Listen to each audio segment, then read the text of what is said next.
I saved the emperor's life, and as a reward, His Majesty granted me a wish. Everyone speculated that my wish would be to marry the noble crown prince. After all, I had admired His Highness for a long time. This was hardly a secret in the capital. The crown prince seemed to have anticipated it too. Standing high above in the grand hall, he looked down at me with disdain. I stayed silent for a while, then looked at the emperor and said, could I maybe get some money to spend? And if it's not too much to ask, I'd like to spend one night with Master Pei. Oh, and thank you. The emperor. The crown prince. Master Pei. Miss, don't be so down, Kaiding said as she brought over a steaming cup of tea and gently massaged my shoulders. His Highness did say your wish was quite creative, and he even smiled at you. That must mean you have a chance. I lay slumped over the table, my cheek pressed so hard against the surface it left a red mark, and sighed heavily. What choice did he have but to praise me? My father, General Ing Shiyuan, had just returned victorious from the battlefield. He captured 3 enemy cities in one sweep and was now highly favored by the emperor. Even if the crown prince disliked me, he couldn't show it now. Kaidang, tell me, why is the crown prince so hard to win over? What if I ask my father to request a royal marriage decree from the emperor? Kaidang was startled by the idea and quickly waved her hands. No, miss, you mustn't do that. She hesitated, then let out a sigh. To be honest, I think our life is already much better now. We don't need to worry about money anymore. You're the daughter of the general's manor. You have everything you need. There's no reason to throw away your whole life just for some silver. I fell silent. She was right. People say I'm madly in love with the crown prince, but in truth, they don't know I'm afraid. Afraid of poverty. My father, Ing Shiyuan, was a great general of the state of Qi. He originally had 3 sons and 2 daughters, and they lived in harmony. But my mother was just a peasant woman from the Qi borderlands. By chance, my father was poisoned by the enemy and was saved by her. Maybe it was a moment of passion on his part, or maybe she was moved by his looks. But whatever the case, one careless night led to my existence. Ing Yu. As soon as my father recovered, he left without leaving anything behind. Not even a backward glance at my pregnant mother. After I was born, my mother and I relied on each other to survive, living in deep poverty. When enemy troops invaded, my mother sold the land, slaughtered our chickens, and even gave herself up just to keep the 2 of us alive. Later, the invaders withdrew. We thought life might finally calm down, but then came a devastating drought and plague. We ate dirt, chewed bark, and in the end, my mother fed me her own blood to keep me alive. She starved to death right in front of me. When she died, she was nothing but bones wrapped in dried skin. So thin it was terrifying. It was then I swore to myself, I would marry the richest man in the world. As luck would have it, all of my father's other children perished in that plague. He brought me back and made me the only child of the general's manor. The emperor is old. If I married him and he died, I'd have to follow him in burial. So I set my sights on the crown prince, Qi Lai. I pursed my lips and shook my head. No, Kaidang, you don't understand. Being poor is terrifying. Going hungry is even more terrifying. General. A servant's panicked voice echoed from the front courtyard, interrupting me. He seemed eager to report something to Ing Shiyuan. And Master Pei. Master Pei has arrived. I had heard the name of Master Pei, Pei Sun, countless times. He was the most enigmatic figure in the state of Qi, and rumors about him circulated constantly on the streets. But aside from the biannual ceremonial rites, Pei Sun rarely appeared in public. The last time I saw him was 6 months ago. He stood on the altar with his hands behind his back, tall and upright. His slender fingers were as smooth and fair as mutton-fat jade. Though his face was veiled, the glimpse of his eyes alone was enough to captivate the soul. They seemed like a deep indigo lake that could pull one's spirit right in. But still, why would someone so legendary come to the general's manor today? Kaidang and I exchanged a glance, nodded in unison, and deliberately slowed our steps. Let's go take a look. Pei Sun was known to prefer quiet. Because of his arrival, Ing Shuyuan had dismissed all the maids and servants from the front courtyard, making it surprisingly easy for us to sneak in. As we approached the front hall, a faint bamboo fragrance wafted through the air, light and pleasant. From a distance, we could already see his jade-white figure seated gracefully inside. As for my father sitting across from him, I chose to pretend I didn't see him. Hiding behind a tree, I wasn't sure if I was imagining it, but I thought Pei Sun looked toward my direction, still wearing that ever-present veil. What a show-off. General Ying's victory has pleased His Majesty. I've been sent to offer congratulations on behalf of the Emperor and, by imperial order, to read the celestial signs for the general. No wonder. As soon as Pei Sun spoke, it all became clear to me. Ing Shuyuan hadn't returned to Qi for 3 years. Though he came back triumphant, no one knew what he had been thinking or experiencing during those years. With the border so far from the capital and full of hardship, only Ing Shuyuan's troops were stationed there. If he had any thoughts of rebellion, who would know? Sending Pei Sun here, this wasn't just congratulations. The emperor was testing the waters. The emperor is thoughtful, Ing Shuyuan replied. But a clever old fox like him would naturally see through what I had just figured out. After a brief pause, he responded swiftly. I'm just a rough man, trained in war since childhood. I've only ever trusted the blade in my hand. Master Pei's great wisdom is admirable, but our paths differ. There's no need to read the celestial signs. His refusal was calm and justified. Pei Sun didn't seem surprised. After all, who wouldn't be annoyed to return victorious and be met with suspicion? If that's the case, then I won't press the matter. However, His Majesty specifically instructed me to ensure the gifts are properly delivered, even if the ritual is omitted. The imperial gifts have already been sent to the storage house. Now, please allow me to offer my personal congratulations. Pei Sun nodded, and a servant quickly entered, carrying a wooden box in his arms. Without a word, Pei Sun opened it right in front of Ing Shuyuan. Now, I don't have many virtues, but loving money is definitely one of them. The moment Pei Sun opened that box, my hands involuntarily clenched. Inside was a rare gemstone from the state of Chu, Hawk's Eye. This gem, resembling the eye of a hawk, could only be found in the mines of Chu. It was so rare that even royalty seldom used it, and it wasn't even listed in any tribute records. How did Pei Sun get one? And such a large one, too. My heart skipped a beat. I live simply and don't possess many extravagant items. Please accept this little token as my personal gift to the general. If the general likes it, there are more in the treasury of the Celestial Master's residence. Feel free to come by any time and choose what you like. Wait. Kaidang, I murmured. The National Celestial Master wouldn't lie, would he? If that's true, then he's even wealthier than the Crown Prince Qi Lai. A new target has appeared. Your Highness.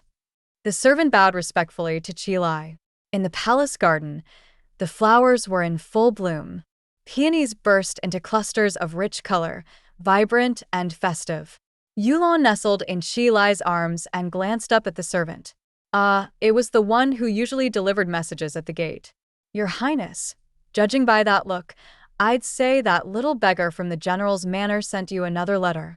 She smiled sweetly, her beauty radiant. Irritation surged within Qi Lai. He pulled Yulon closer and waved dismissively. Haven't I told you already? If she sends another letter, just burn it. No need to inform me. It's not that, Your Highness. The servant bowed even lower, his voice hesitant. General Ing submitted a memorial against you during court today. The Emperor has summoned you to the palace. His voice was nearly inaudible as he peeked up at Qi Lai's reaction. Back when Ing Shuyuan was stationed at the border, Ing Yu's pursuit of the Crown Prince had been bold and relentless. The general's fame was at its peak, and by extension, Ing Yu became highly sought after. Everyone knew the general had an illegitimate daughter, one who'd gone from a poor nobody to the only legitimate daughter of the general's manor. Since she fancied the Crown Prince, People naturally speculated on the general's stance. Even if they wanted to criticize Chi Lai, they hesitated, fearing they might offend the great general. But now, the fact that the general himself had filed a complaint was telling. It set the tone. Others would now follow his lead. Chi Lai, however, didn't show much reaction. He simply raised an eyebrow. "You're saying? And you didn't send a letter today?" She had sent one love letter every day for the past 3 years, rain or shine. This was the first time she hadn't. "Yes, Your Highness," the servant confirmed. After a moment's pause, Chi Lai let go of Yulan's waist and sneered coldly. "Well, that's fine too. After 3 years, I could use a little peace and quiet. Let's go." To the palace. The sun was high in the sky. The red palace walls and green tiles cast some shade over the stone path. Chi Lai probably didn't expect to run into me here. Of course I noticed the sound of his footsteps, but my eyes never drifted toward him. Not even a glance. They remained fixed on the palace wall ahead. "Miss Ing." Chi Lai called out to me, his tone still that of a refined gentleman. He might have 80 concubines back at his estate, but he insisted on putting on this facade of the perfect man. I rolled my eyes inwardly. Whatever kind of man he was had nothing to do with me anymore. After all, I had only ever been after his money. I gave him a half-hearted bow and stepped aside to let him pass. My cold demeanor made Chi Lai raise an eyebrow, his lips curling into a deeper smile. That smile instantly set off alarm bells in my head. I looked up. This damn guy. Does he think I'm playing hard to get? "It's been 3 years, Miss Ing. Perhaps you've finally come to your senses? You and I were never meant to be. I hope from now on you'll act as you are today. Please stop sending letters. It's not good for your reputation." Stop pretending. You want to ask why I didn't send a letter today, but you have to say it in such a roundabout way? Men. As for why I wrote to him every day for 3 years, well, it didn't cost anything. All those heartfelt, lovesick words? They were all written by Kaidang. After 3 years of practice, I'm convinced that even if she left me and started writing romantic novels, she'd be a huge success. Still, I lowered my eyes slightly and tested the waters. "Your Highness, do you happen to have any hawk's eyes?" My question caught him off guard. Chi Lai blinked, brows furrowing. "Hawk's eyes? Those gems from the state of Chu. Of course the Crown Prince's treasury has them. 3 of them, to be exact. Is Missing interested in seeing one? Look at you, not even offering me one. And you've got 3 of them? Stingy bastard." Meanwhile, the Celestial Master has a whole warehouse full. I wiped the last trace of a smile from my lips and stepped aside. "Safe travels, Your Highness." Life motto: never waste time on broke men. With that spare time, I might as well have Kaidang write a few more love letters to the Celestial Master. My sudden shift in attitude made Chi Lai frown even more deeply.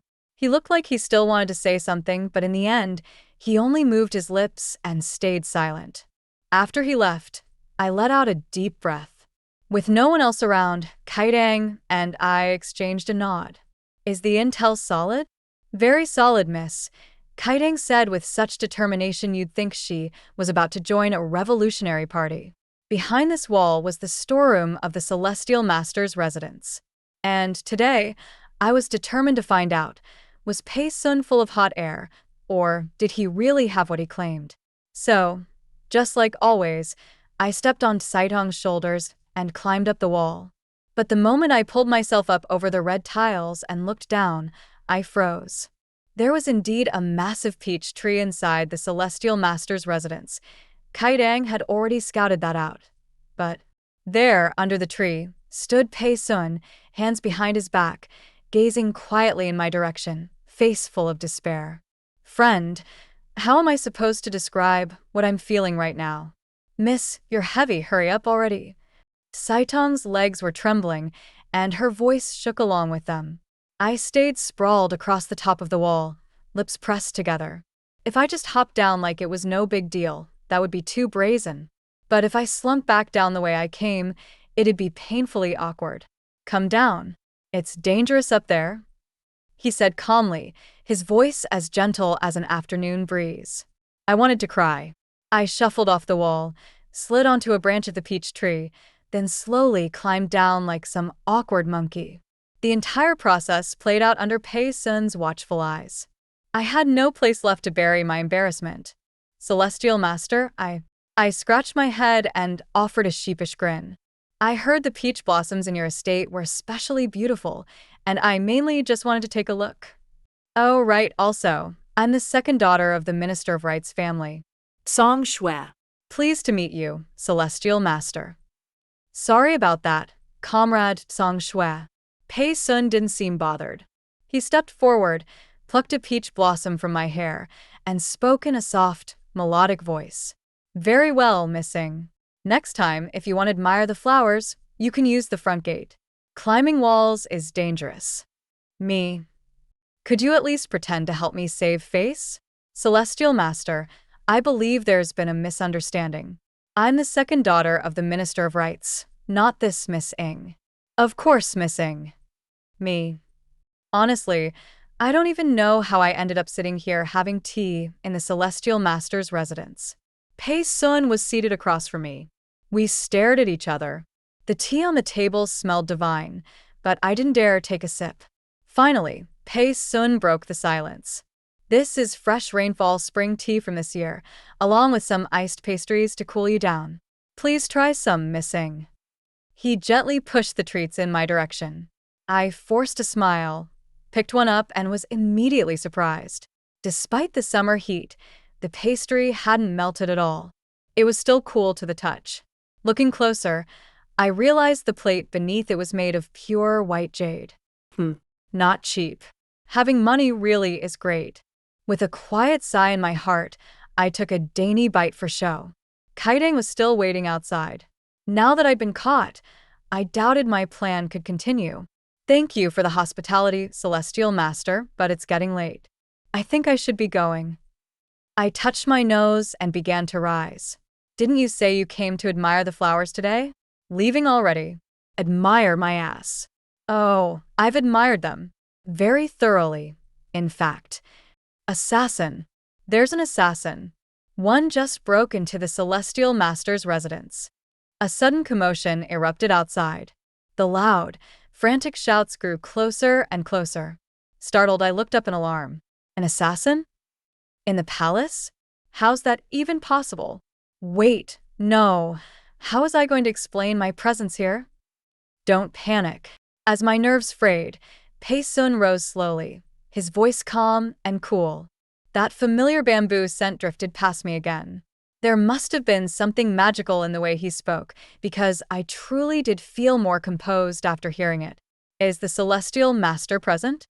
A heavy pounding echoed through the main gates, making me shiver on the spot.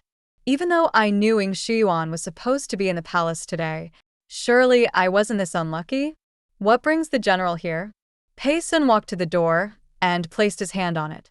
My head started shaking like a rattle drum, and in a panic, I grabbed his hand. If Ing Shiyuan found out I was here, I'd be in big trouble. The hand I held was cold, smooth, and completely callus-free.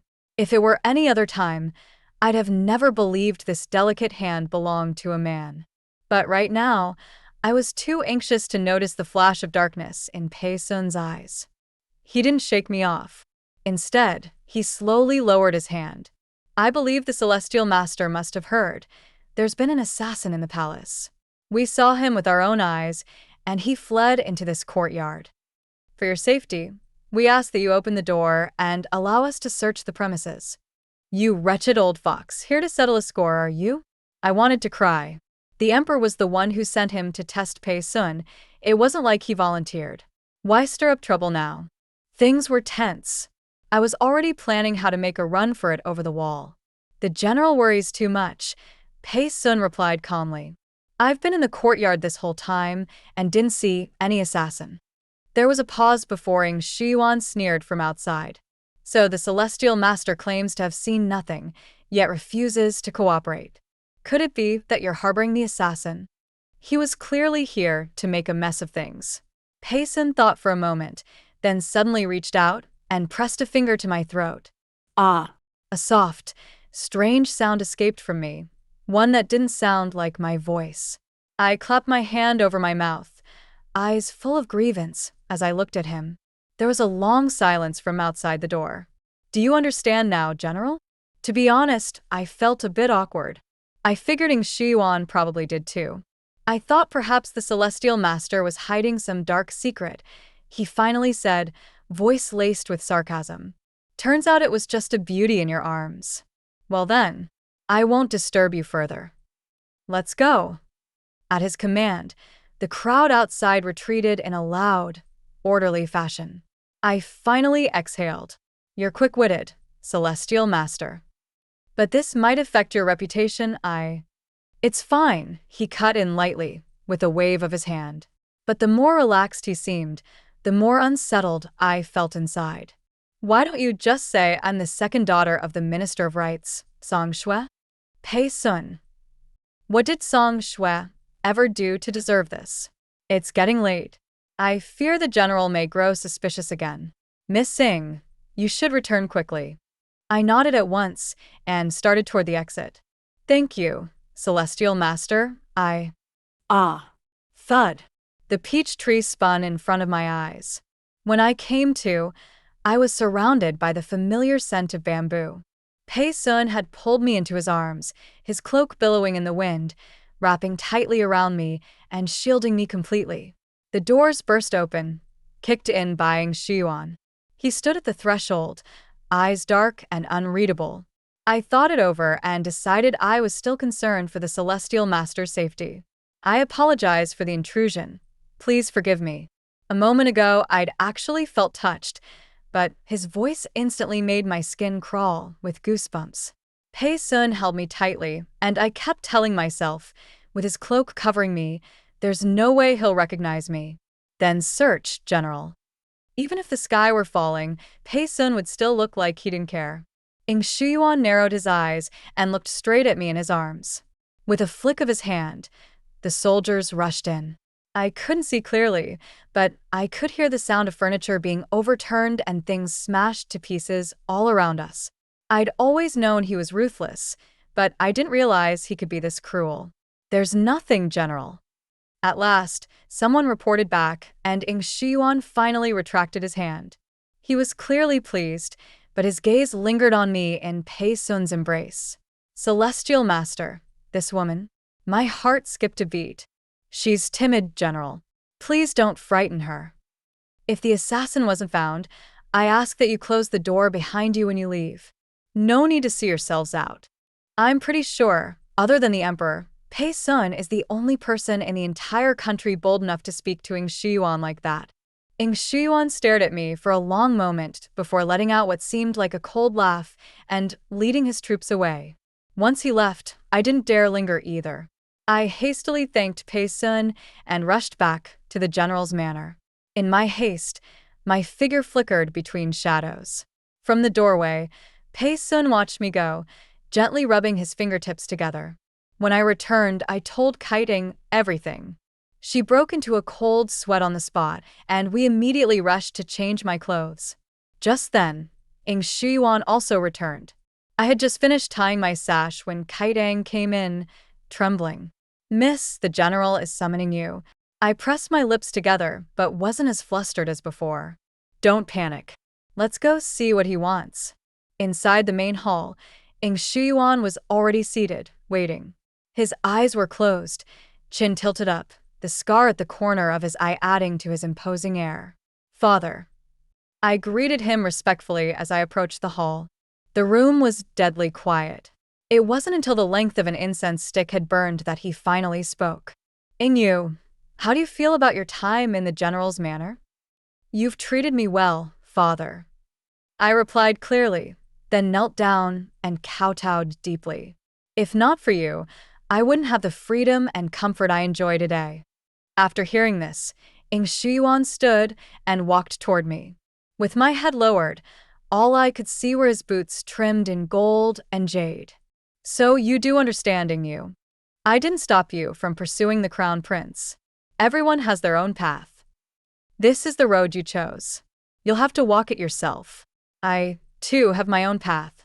So submitting a memorial against the crown prince, dragging him down, is part of your path, father? My tone was calm, but I took a deep breath. Since entering the general's manor, I had always been invisible in his eyes. As he said, he had his own road to follow, and my presence never factored into it. Even though he knew I was pursuing Crown Prince Chilai, if he didn't approve, he'd still report him to the emperor, without hesitation. He never cared about me. The only reason he brought me back was because the manor lacked an heir. My only value was to marry someone who would take his name and inherit the estate. You've overstepped, you. My road is not yours to question. But now I ask you, if you've set your sights on marrying the crown prince, then why? Were you in Paysun's courtyard today? My body trembled. So he did know. I pressed my lips together, then raised my head and met his eyes. This is also my path. It has nothing to do with you. Slap. His palm struck me hard, knocking me to the ground. He must have used internal force. My ear and nose were instantly filled with the taste of blood. From the moment I entered the hall, he hadn't shown a single flicker of emotion. But I hadn't expected that slap to come so suddenly. You can chase after the crown prince all you want. If you want to throw away your dignity, that's your business. It has nothing to do with me. But Paysun, he's off limits. Why not? I held my burning cheek, but the real pain was in my chest. Because you're afraid of embarrassment. Is that it? Because the celestial master is admired by all, and the crown prince doesn't have that same respect. So, if I were to pursue Paysun, would the public's judgment fall on you instead? You're afraid of losing face, afraid your reputation will suffer, just like how you feared my mother's past would tarnish yours, isn't that right? I never intended to argue with him. Since the day I was born, I had never truly seen him, not really.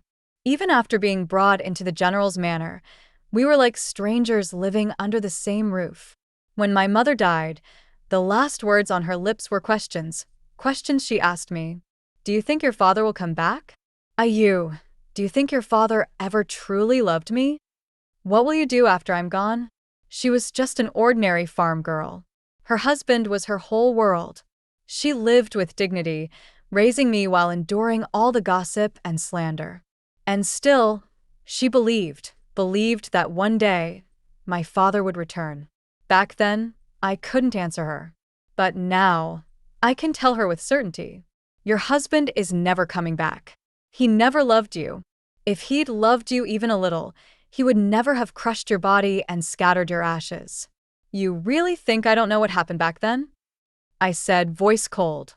You had me brought into the general's manor, but of course you'd already heard the rumors about my mother, that she submitted to the enemy.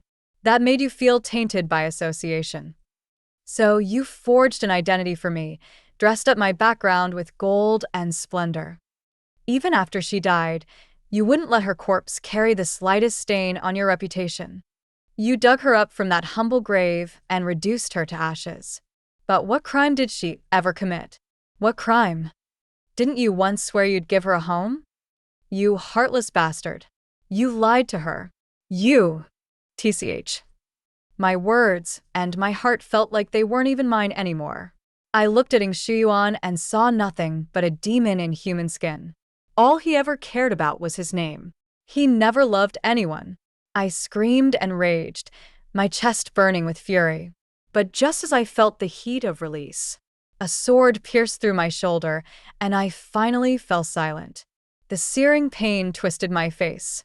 And still he stood there, lofty and unmoved, pressing the blade in deeper. Blood poured from my shoulder, more and more with each breath. I'm not lacking children, he said. I just think having another one would be a hassle. You should be grateful to me, you. But you don't know gratitude. You resent me. Your mother had it coming. In that situation, she knew she belonged to me. She should have taken her own life, not lived in shame and tarnished my name. I always knew he was ruthless, but I never imagined he could be this cruel. My heart sank, heavy as stone. Maybe it was the blood loss, but I no longer had the strength to stay angry. I just wanted to laugh. What about me? My mother gave herself to the enemy to protect me. She knew I had the blood of the general's manor, so she chose to survive for me. If she had killed herself, what was I supposed to do? From beginning to end, Ing Shiyuan's gaze had always been distant. He never once looked me in the eye. Not when I was a child, and not now. You should have died with her, he said. I don't want anything to do with your filthy blood. When he said that, something inside me snapped. I straightened up and grabbed the sword lodged in my shoulder. Even as it sliced open my palm, I yanked it out with sheer force. Blood spurted, splashing across his face. Father, I said with a smile. Goodbye. On the third day after I left the general's manor, I lay sprawled at the edge of a small border town in the state of Qi. I was just one among many beggars. The rain poured down in sheets. Mud and blood had soaked into my clothes, making the once luxurious robe unrecognizable. Since leaving the general's manor, no one wanted anything to do with me. Maybe they thought I wouldn't live long with a wound that deep. Everyone treated me like the plague. I had wanted to return to the village where my mother and I once lived, but I hadn't left Qi for so long. I didn't even know that the village had been razed. Ing Shiyuan really was that afraid I'd go back. I knew a few basic herbs to stop bleeding, enough to keep me alive for 3 days. But I was a broken bough with no string, barely hanging on. Lying here now, all I could do was sigh. Money really is a blessing. If I had money, I wouldn't have to starve. I wouldn't be dying like this. Everything came flooding back. The sound of my mother crying from hunger, the taste of mud in my mouth. It all came back with the rain, and I cried. I couldn't even tell if it was rain or tears streaming down my face. But I was crying. I was. If I didn't eat something soon, the wound would never heal. I grabbed a handful of wet mud and shoved it into my mouth, the tears falling harder with every bite. The truth is, I wasn't afraid to die. Maybe death would be easier. But I just couldn't accept it. I couldn't accept that life was so fragile, like a mayfly in the wind, cast adrift with no home. I couldn't accept that I was nothing but an ant, trampled at will. I was born a cherished daughter, my mother's precious child. But after she died, I became a pawn. And now, even that role, I'd failed at. I cried louder, my sobs echoing with the rain, falling heavy against the ground. When I opened my bleary eyes, the sight that greeted me was a bright blue oil paper umbrella, striking and vivid in the heavy rain. It was the first time I'd ever seen Pei Sun without his veil. His eyes were slightly red, lips pressed tightly together. The hand holding the umbrella trembled faintly. He was so beautiful, like a celestial being, too divine for this world. Standing there, he looked like a god, and I caked in mud and blood. I just wanted to run away. Celestial Master. My mouth was full of wet dirt, making my words muffled and hard to understand. I'm the second daughter of the Minister of Rights, Song Shui. Spit it out. His voice was ice cold. He crouched down and grabbed my face. Spit it out. I hadn't expected him to be so rough. When I didn't respond, he simply forced his fingers into my mouth to dig the mud out. I was startled and tried to pull away, but I was too weak to resist. I could only let him scoop the filthy mix of soil and blood from my mouth. Those long, elegant fingers of his, now covered in mud. And in that moment, I broke down again, sobbing harder. The injustice I'd been holding in all came pouring out. Pei Sun, I want money. Ever since I left the general's manor, no one would hire me. They're afraid I'll die in their shops. I want money, but I'm not smart. I don't know how to make any. When I first got to the general's manor as a kid, I wanted to go to school, but Ing Shiyuan refused. He locked me up and said letting me outside was a disgrace. I tried hiring a tutor. He wouldn't allow that either. So I made little grass dolls and sold them on the street, but he smashed my stall, beat me half to death, and swore that if I ever showed my face trying to earn money again, he'd slice my tendons. I don't know what else to do, Celestial Master. Please help me. I just want money. I don't want to starve. I'm scared, Pei Sun. I don't want to die. Pei Sun's face was like a lotus blooming in the snow, cold and exquisitely beautiful. And yet this same cold man in the middle of this torrential rain, eyes rimmed with red, pulled me tightly into his arms. "I have money, Ayu.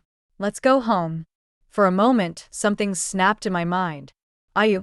That name, it felt familiar, like I'd heard it before. Where? From the day I passed out to the day I woke up, 3 full days had passed.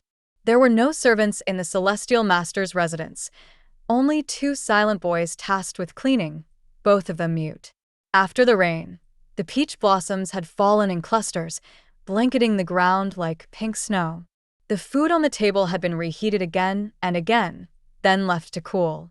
I clutched the blanket around me. My shoulders still ached faintly. Just a few more bites. Pei-sun sat by my bedside, patiently coaxing me with a bowl of rice porridge in hand. My wound had become infected, and I'd been running a high fever for days. Naturally, I had no appetite. I gave the bowl a lazy glance and sighed. "If you finish this," he said gently, "I'll give you a hawk's eye gem. Sound good?" Me? Me. The bottom of that bowl was visible in no time. True to his word, he really gave me one. The gemstone was absolutely gorgeous.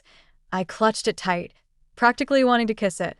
It was only after arriving at the Celestial Master's residence that I truly understood. Pei-sun wasn't bluffing. His treasury? Completely legit. He wasn't lying. He really was filthy rich. I'd asked him once why he was even wealthier than the crown prince. I figured maybe he had some shady side business going on. But he just smiled and gently patted my head. "My master was a fortune teller who roamed the land," he said. "People begged for his readings. If you wanted one, you had to offer up your most precious treasure in exchange. That's how all this came to be." He spent his life wandering from north to south, collected a great fortune, but he never cared much for possessions. Before he passed, he left everything to me, said it was for me to use when I got married. I hugged my gem tighter and sighed. "Maybe your master never imagined that you'd one day become the celestial master of the entire state of Qi, let alone get married. You can barely even handle talking to women." I stayed at the Celestial Master's residence for 3 months. Pei-sun took excellent care of me. I had gained a full round of weight compared to when I first arrived. He taught me to read and write, and also how to paint. I painted what he loved most, bamboo. He said my bamboo had a kind of wild energy, which, after some interpretation, I understood to mean it didn't look like bamboo, and the leaves didn't look like leaves. Pei-sun didn't argue. I thought Pei-sun was truly a good man. Exceptionally good. Back before I met him, I had planned to pursue him the same way I had chased the crown prince, by sending a love letter every day. But now that I was with him, I didn't feel like doing any of that. He was like someone who lived high in the mountains, untouched by the dust of the world. Trying to bring him into the mess of human desires felt like sullying him. By the time I was finally able to paint a decent-looking bamboo scene, I went to find him, only to see he was speaking with someone. It was someone from the palace. In the past 3 months, it was the first time anyone had entered his courtyard. "Celestial Master," the eunuch said, "His Majesty has given an order. Whether you want to go or not, you must attend. You skipped the last royal hunt. If you refuse again, the Emperor may truly be displeased."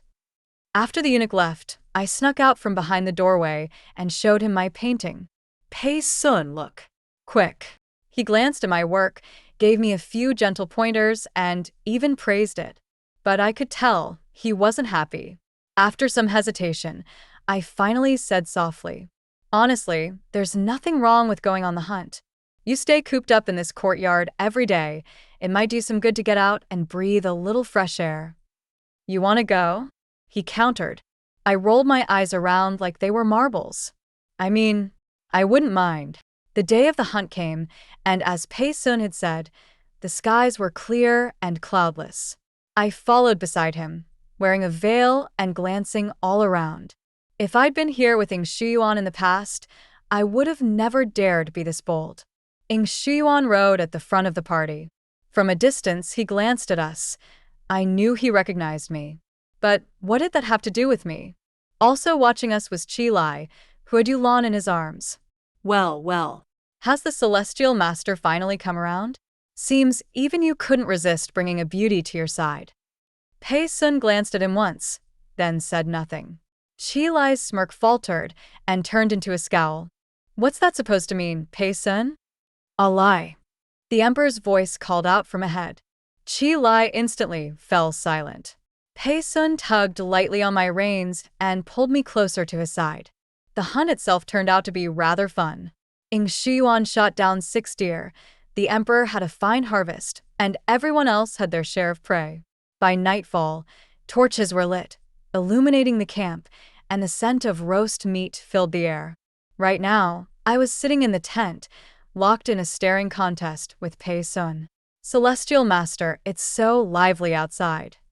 The aroma of grilled meat wafted in, and I looked down at the bowl of plain porridge in front of me, my face full of misery. He replied faintly, still flipping through his book. This porridge is terribly bland. But if you were to give me another gemstone… you. Pei Sun called my name with a sigh. You've nearly cleaned out my entire treasury. I got the hint and shut my mouth, obediently finishing the porridge. Late into the night, everyone had returned to their tents. With no one around, I slipped out from Pei Sun's tent. I'd been assigned to share a tent with Yulan. Honestly, I'd been a little awkward about that arrangement. Thankfully, she didn't know who I was, so as long as I wasn't embarrassed, then the embarrassment was hers to bear. The tent was quiet. I lifted the flap and entered. She was lying on her side, back facing me, completely still. I figured she was asleep and let out a breath of relief before lying down on the other side. Just as I reached to blow out the candle, I noticed a milky white jade pendant lying near her. Miss you, your pendant fell. She didn't move. I found it strange, and as I reached for the pendant, my mind was still half wondering, does Chi Lai even know how deeply she sleeps? I picked up the pendant and called her name again. Only when I felt a sticky wetness on my fingers did something feel off. I looked down, there was a drop of blood on the jade. My heart seized. Clutching the pendant, I stepped forward. Miss you. I grabbed her frail shoulder and shook her lightly. To my horror, she had no strength to resist. Her body flopped over heavily. The bedding beneath her was soaked in blood, bright red stains blooming like a field of roses. Yulan's face was frozen in a blank, almost confused expression. Her mouth hung slightly open, and her eyes were wide, unfocused, and already beginning to dull. Blood was still seeping from the gaping wound in her chest. The jade pendant slipped from my hand and hit the floor with a soft clink. I wanted to scream, but I slapped a hand over my mouth in panic. My body trembled violently.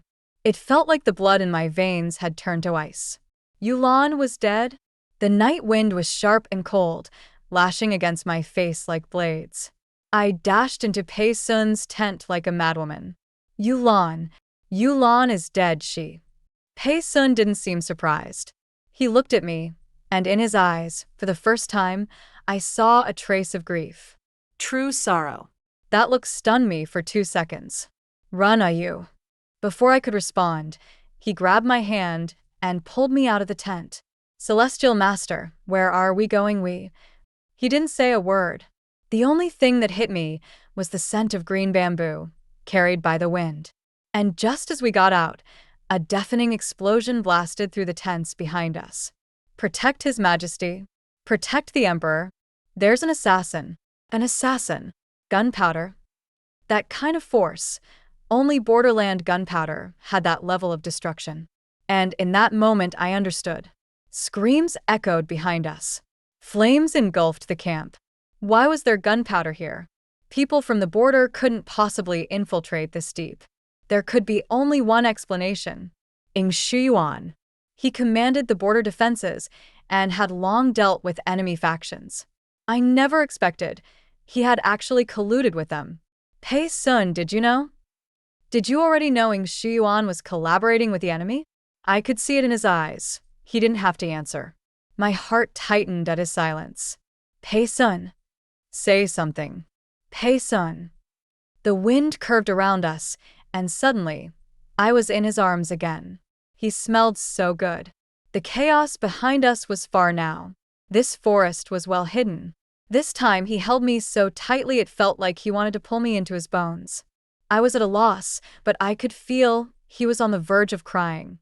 On instinct, I patted his back. I didn't mean to be harsh with you. You, he whispered, breath warm on my neck.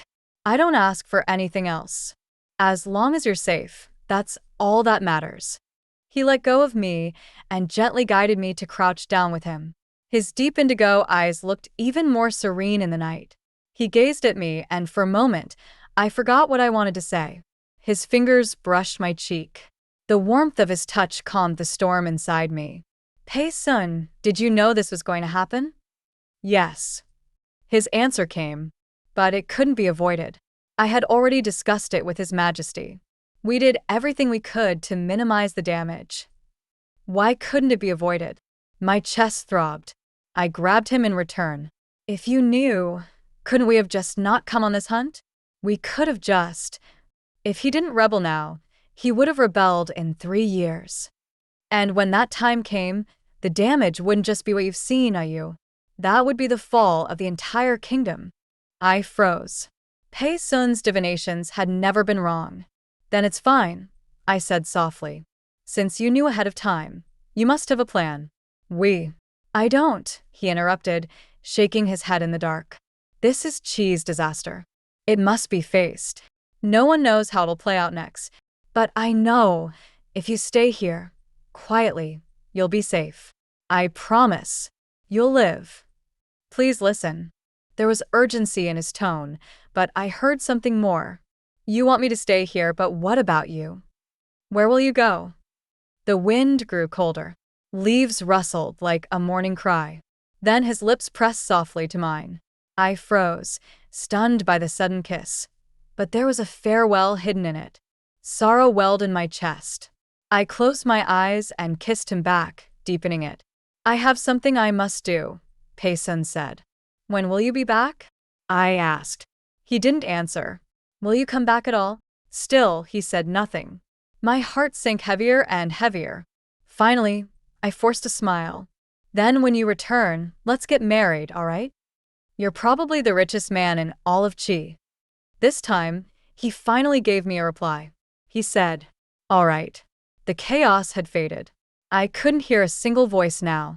I sat beneath a tree, dazed. If Pei Sun didn't come back, then who would I belong to? I didn't know.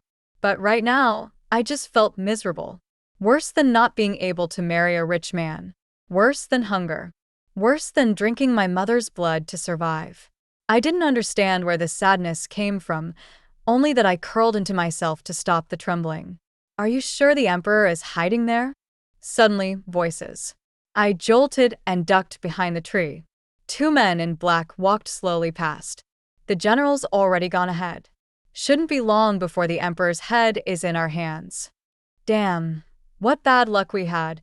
Couldn't even kill the right woman. The wrong woman? I crouched lower, my mind flashing to Yulan's lifeless body. They were aiming for me. But because Pei Sun had left me in the tent, Yulan was killed in my place. I clenched my teeth. My hand gripping the tree turned bone white.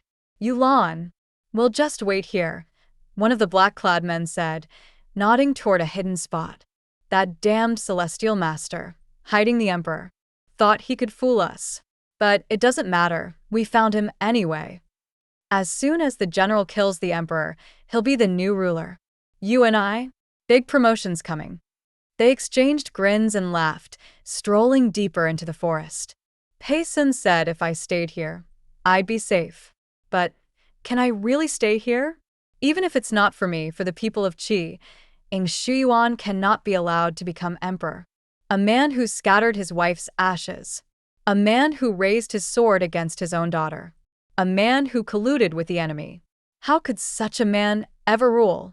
The answer was obvious. And if I knew that, how could I stay hidden just to save myself? That answer was just as clear. I stood up.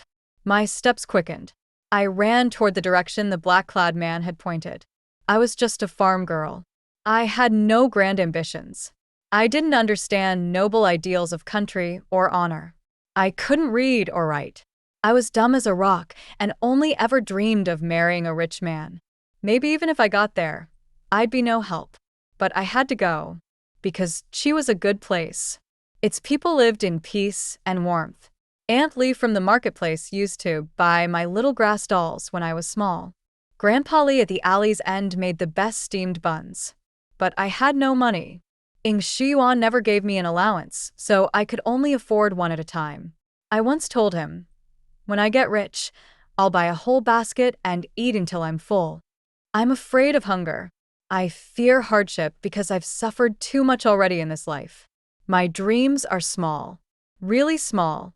But maybe it's because I've suffered that I don't want others to suffer the same. Even the smallest flower should bloom with pride. I'm the daughter of the great general. And I love this country. Ing Shiyuan, I've never treated you unfairly. The emperor slumped to the ground, a sword wound in his waist. Even speaking was a struggle. He clutched his side, panting heavily. To think you harbored such ruthless ambition. Your Majesty. Blood dripped steadily from Ing Shiyuan's blade. His tone was cold, chilling. You're old. It's time to step down. I told you long ago, Qi Lai isn't fit to be the next emperor. But you wouldn't listen. And frankly, I'm tired of trying to talk sense into you. So, I decided to solve the problem at the root. He raised his sword and drove it straight toward the emperor.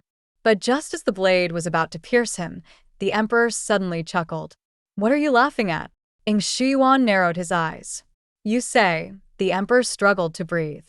You say Qi Lai isn't fit to rule. But Ing Shiyuan, do you think you are? That line struck a nerve.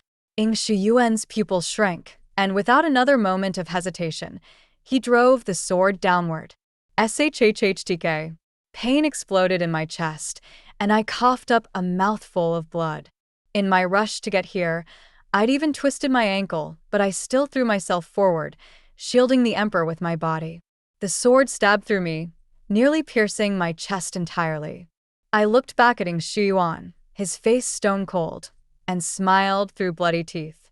General, I'll make you regret this. Regret not killing me when you had the chance. It's not too late now, he sneered. Filthy wretch. Enraged, he drove the blade into my back again. My vision blurred. Everything dimmed. But through the haze, I heard Qi Lai's voice rise like a war cry. Protect His Majesty. Protect the Emperor. The sound of hooves thundered across the earth. Relief filled my heart as I collapsed against the Emperor's shoulder. I had once thought if I were to die, my last words shouldn't be like my mother's. So I used the last bit of strength I had left and whispered, If I die, Your Majesty, please burn me lots and lots of gold and silver, okay? Ing Shiyuan had laced his blade with poison.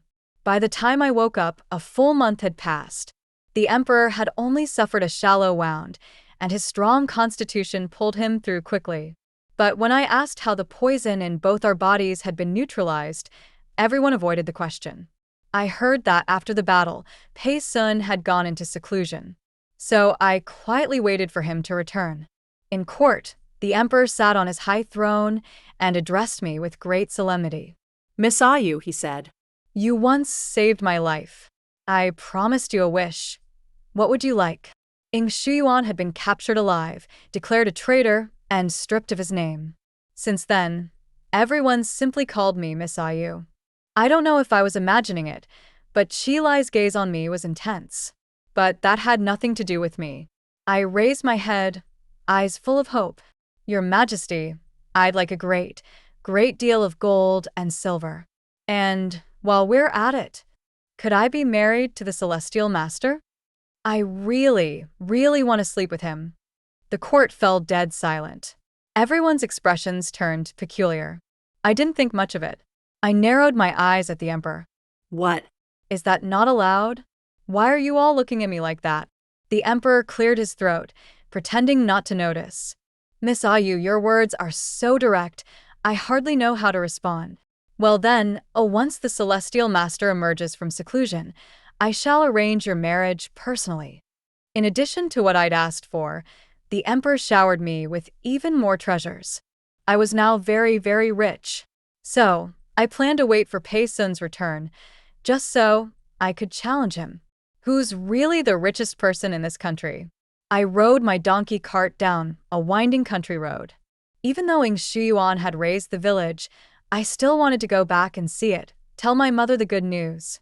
Once I paid my respects, Pei Sun should be out of seclusion. I was in a hurry to marry him.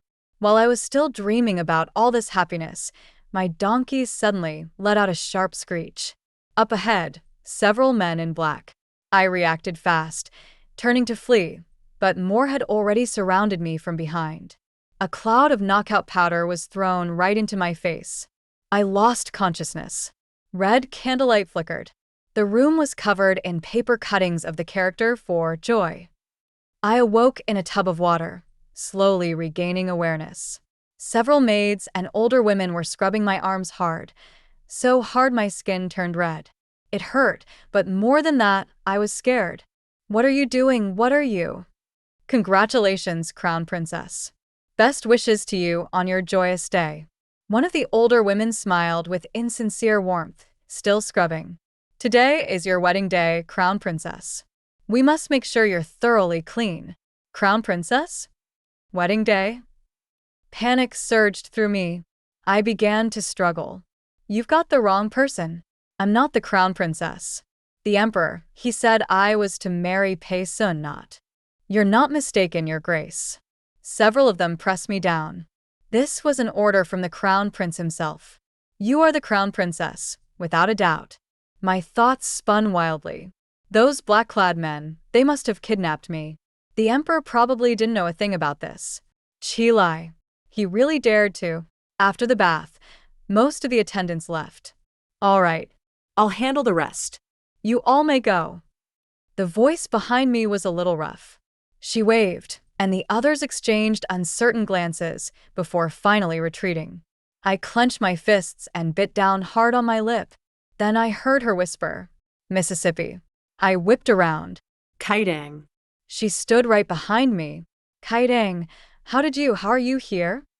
She peeled off the cosmetic paste disguising her face, eyes brimming with tears. The general's manor was seized. All the servants were sent away. I was lucky. Ended up transferred to the third prince's estate. I became friends with Hiyu, a maid from the crown prince's household. She told me what happened. So, I switched identities with her and snuck in.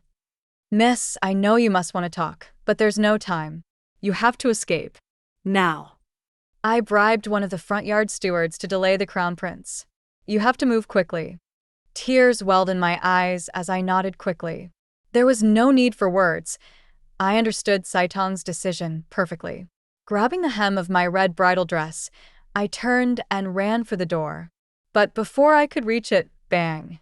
A loud crash came from outside. The door burst open. The young servant who had helped us was thrown violently to the floor, his face bruised and battered. Qi Lai stood in the doorway, face dark, eyes cold, a mocking smile on his lips. I had a feeling something was off. So, it was you behind this. Saitong's face went pale. She rushed forward and clung to Qi Lai's leg. Misrun. But she was small and frail. How could she resist Qi Lai's strength? He kicked her away effortlessly. She hit the floor and didn't get up. Kaidang. I ran toward her, but only took 2 steps before Qi Lai grabbed me by the collar and flung me back onto the bed. He pressed down on me, reeking of alcohol. I had no strength to resist. I could only glare at him, biting my lip in silence. Don't look at me like that, Qi Lai snapped, irritated by my stare. Let me tell you the truth. Your precious celestial master? He's dying. The antidote that saved you and my father, the ingredients were gathered by him, over 3 days, across 1,000 miles. No one knows where he found them. But after he came back, he collapsed. He's been unconscious ever since. Probably doesn't have much time left. So you might as well give in. You were mine to begin with, You're lying. I bit down hard on his shoulder. The taste of blood filled my mouth. Tears blurred my vision. I didn't want to believe it.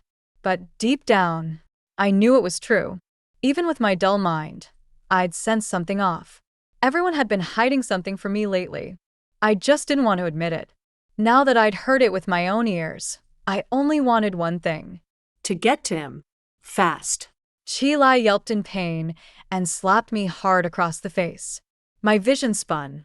I looked up at him through the blur, seeing only a stranger, red-eyed and vicious. I barely recognized him anymore. Go ahead. I stopped resisting. Let my arms fall limp at my sides, my eyes red. Go ahead, Chi. Do it, Your Highness. His face lit up. He reached to undo my sash. If you think this will make you worthy of the Emperor's trust, if you think this makes you worthy of the people's respect. He froze. The Emperor already decreed my marriage to Pei Sun. Everyone knows it. If you do this now, what will the world think of His Majesty? Be honest, Your Highness. Who courted who first? I was the fool. I chased you. I wronged you. But if we were truly meant to be, it would have started from the first letter I sent. Not after 3 years of unanswered ones. Do you understand? Chi stood frozen in place, unmoving. I know. You were used to me orbiting you. So when I vanished, you couldn't take it.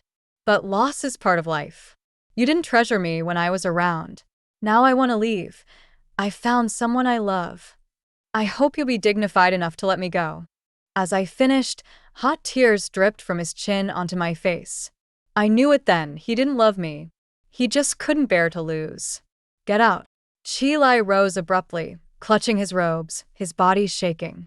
I got off the bed and, before leaving, looked back at him one last time. Chi, you're not a good man. But I believe you will be a good emperor. I pushed open the gates of the Celestial Master's residence. It was quiet, lifeless. The peach blossoms that once bloomed in vibrant waves now lay wilted and decaying. Lights flickered in the room. I stepped in and found several imperial physicians seated around the table, sighing. When they saw me enter, they jumped up in a panic, blocking my way to the bed. Miss Ayu, what are you doing here? The Celestial Master, he's not in any condition. Move. I shoved past them, and finally saw Pei Sun lying on the bed. It had only been a short time, but he'd grown shockingly thin, lying motionless, not a hint of color on his face. I burst into tears and rushed to his side. Only when I felt his faint breathing did I finally exhale. Pei Sun. I called his name, then grabbed the bamboo painting from the desk and slapped it on his face. Wake up and look at the bamboo your lady painted. Tears dripped into my mouth. I choked back a sob and wiped my eyes. If you don't wake up and elope with me, I'll marry someone else. I won't wait to be your bride. Miss Ayu, please. The physicians rushed forward to stop me. He needs rest, he really can't be disturbed. In the scuffle, no one noticed the faint tremble of Pei Sun's eyelashes. They pulled me back, and I couldn't get near him. My soft sobs grew louder, finally erupting into full-blown cries. You big liar. Pei Sun, you big, stupid liar. I'm not marrying you anymore. I'm leaving. I hate you. I'm going to find my mother. I'm going to. You. That one word, soft as a whisper, silenced the whole room. The physicians stood frozen, mouths agape, staring at the man on the bed, whose eyes were now half open. I threw them off and dove into his arms, crying even harder. I thought you were going to die, Pei Sun. I thought you were really gone. Your face, he mumbled, touching my cheek. His once soft hands were now all knuckle and bone. I rubbed against his palm, sniffing quietly. Chi hit me. He bullied me. Then we'll go get revenge, he murmured. Don't cry, Ayu. Be good. Even now, barely conscious, he still smiled at me. And your bamboo really does have a wild edge. I glared at him and gave him a gentle smack. So the bamboo's not bamboo, and the leaves aren't leaves, huh? Pa. 1 basket of buns, please. Grandpolly looked up to see a handsome man wearing a veil and smiled cheerfully. A whole basket? That's a lot, young man. My buns are big. 2 should fill you up. The man smiled, a little helpless. My wife loves them. She could eat a whole basket and still want more. Grandpa Lee scratched his head and wrapped them up anyway, grumbling. Which little miss has that kind of appetite? I've never seen anyone eat a whole basket. The man took the wax paper bundle with a sigh. My wife is the second daughter of the Minister of Rights, Song Shui.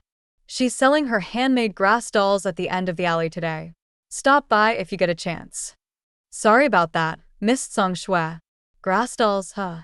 By the time Grandpa Lee looked up again, the man was already walking away with someone at his side, two figures fading into the distance. Faint laughter floated back toward him. How many did you sell today? I lost one. I traded it for a candied hawthorn skewer. It was so sweet. I saved you one. Extra story 1. My master was known throughout the land as a living immortal. His divinations were worth their weight in gold. Many kingdoms invited him to stay permanently, but he never accepted a single offer. He once told me, "Ah, son, my fate is to wander for a lifetime. That is the path I'm destined to walk." Since I was a child, I followed him across the country. In times of drought, when people were starving, he sealed away his divinations and dedicated himself to saving lives. My name is Pei Sun.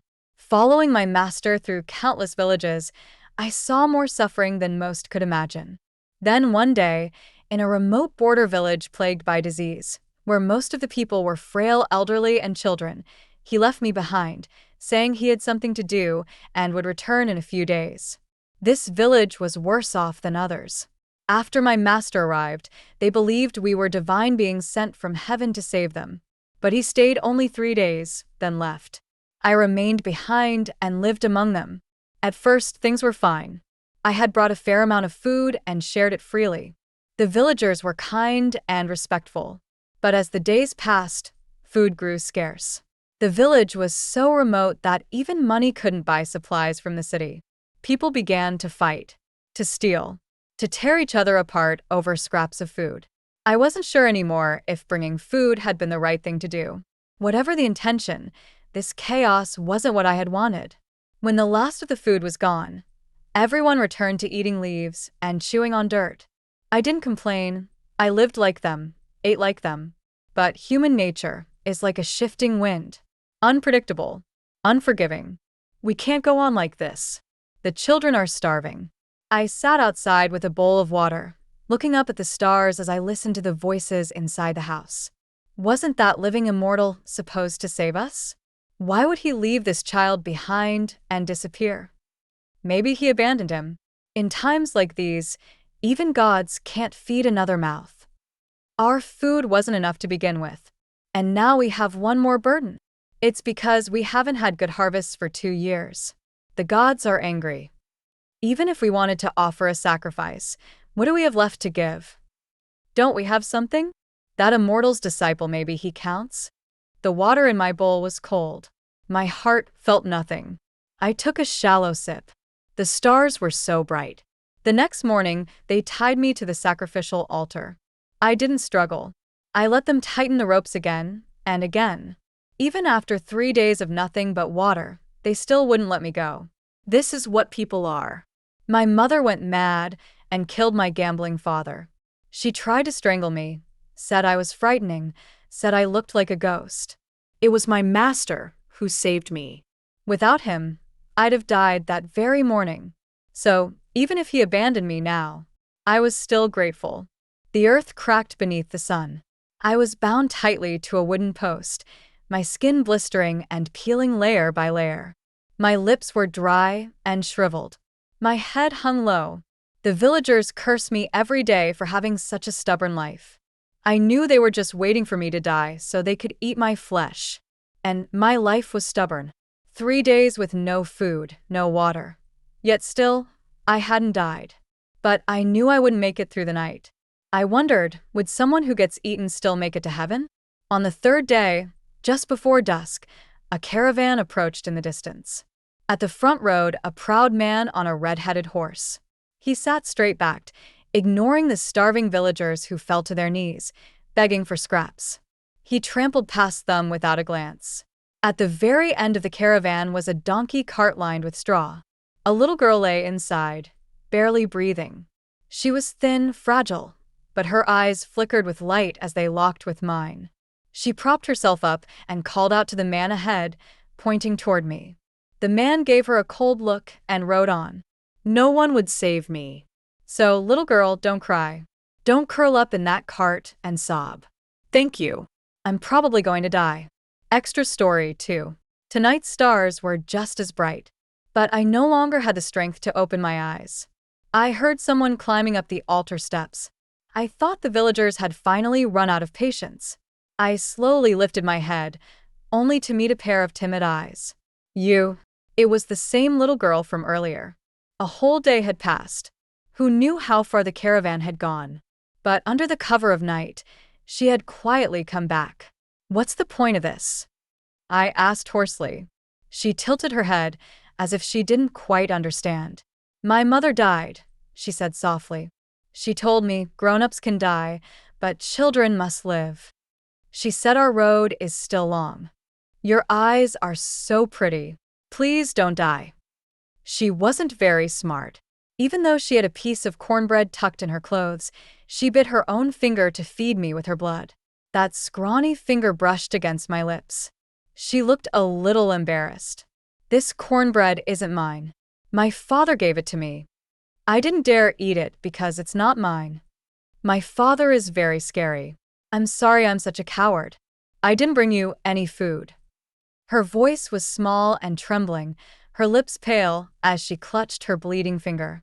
I have to go now. I'm scared they'll find me. She leaned close and whispered in my ear.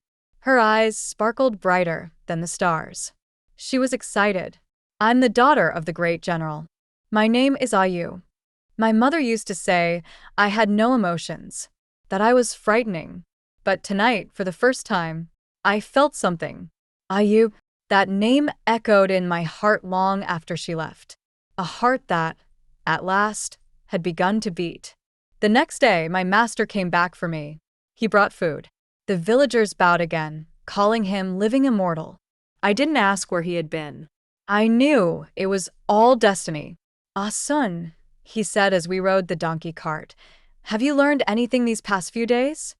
I gnawed on a piece of cornbread, looked up, and said, I found a treasure. It's worth more than anything you've got. My master chuckled and smacked me on the head. You brat. All my treasures are for your future bride, and you still look down on them? Let me tell you a secret. I've got an entire herb garden hidden beneath Xianyuan Peak. All rare, medicinal plants. But if you go, pick a good day, the whole mountain's covered in poisonous flora. On sunny days, the toxins aren't as strong. I didn't look at him, just muttered under my breath. Xianyuan Peak is dangerous. I'm not going there.